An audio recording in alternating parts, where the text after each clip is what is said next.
इथून येते हे याला होडते हे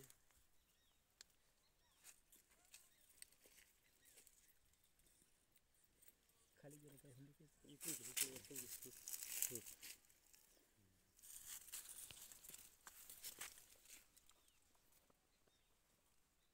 वरून वरून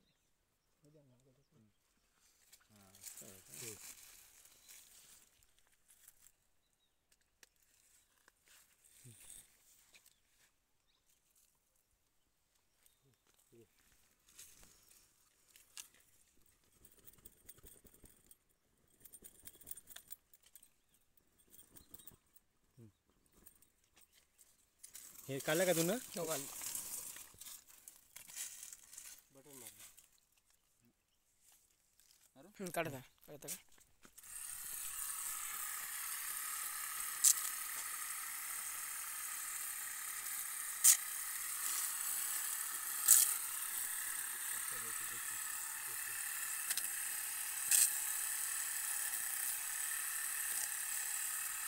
बनवलं का घेतलं बघा बनवलेलं आहे.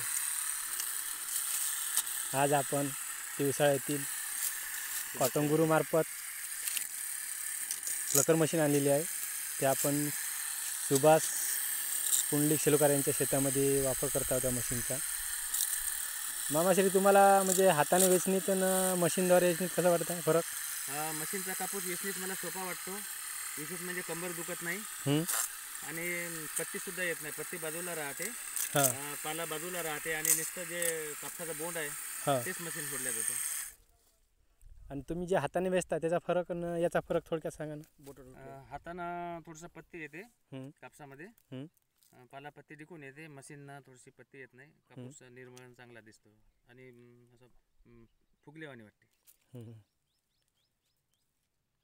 गोंडाचा वाटते समजा. हां हां. आणि मशीननं? हो मशीनच म्हटलं. आणि म्हणजे आपण हाताने असतो ते हातानं थोडासा येसलेला काय आहे पत्ती टिकून येते. हाताला काही इजा? बोटं नख्या जे समजा टोक कोण्या कोण्या व्हेरायटीचं टोक जे असते ते धारदार असल्याच्यानं जिवायला लागतात.